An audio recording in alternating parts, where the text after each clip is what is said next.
पढ्ने बेला मनिषाको पछि पछि लाएर हिँडिस्, आज एसएलसीमा आलु खाइस् हैन जाँठा? जा अब भैँसी चराउन, नत्र खान नि पाउँदैनस्। गाइज पर्चन्ने भनेर 2-4 वटा मुर्रा पाल्न थालेको, मुर्रालाई सुहाउने राँगा नभेटिँदो रहेछ। तपाईहरुले राँगो चिन्नु भएको छ भने मेन्सन गर्नु त प्लिज। यो जाँठो भैँसीले राँगो खोजेर कराएर बस्नै दिएन। अब यो गर्मीमा मैले राँगो कता खोज्नु गाइज? गाह्रो छ जिन्दगी छ। गाइज आज म शिकार खेल्न आएको छु। आज म बाघको शिकार गर्छु। भ्लग हेर्दै गर्नु, जानकारी गराउँदै गर्छु। जाँठो बाघले उल्टै मेरो शिकार गर्छ क्या हो न? हे प्रभु मलाई बचाऊ। गाइज यो बाघ त साह्रै गजको रहेछ। भरे टिकटकमा तेरो भिडियो पोस्ट गरिदिन्छु भनेको, आज मलाई जंगल सफारी गराउँदैछ। केटा हो, मैले भोलिबाट रक्सी खान छोड्छु, त्यसैले मलाई आजै बोलाएर टन्न पिलाइदेऊ होइ।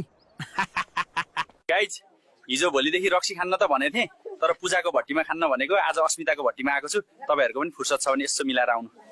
ए जाँठाहरू, यो यतिको भिडियो धेरै नहाल त। टिकटक खोल्न पाएको छैन, खालि त्यही सेतो भूतको भिडियो मात्रै आउँछ। दिक्कै लागिसकेछ। काठमाडौँको यो भेटभाटमा हिँड्न पनि गरोस्। म थाकिसके। मन परेसी पर्यो पर्यो, अर्काको गर्लफ्रेन्ड अर्काकी बुढी भनेर हुन्छ कि कसो गुरिल्लाहरू हो? कति हन्सम हो म, हाइट। ल हेर, धेरै ह्यान्डसम देखेर तरुणीहरू ठोक्किन आका। मोही खाम्न भनेको अर्कै मोही बुझेछन् क्या रे? हा लगाएर हैरान बनाए, मार्छन् क्या हो? मुनाले पकाएको चिया कति मिठो।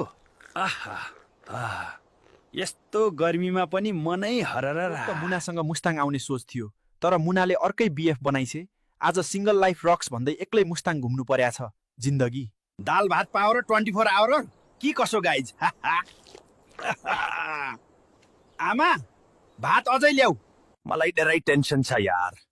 मेरो साथीले भोलि दिन्छु भनेर मगेको पाउसा 2 वर्ष भइसक्यो, अझैसम्म दिएको छैन।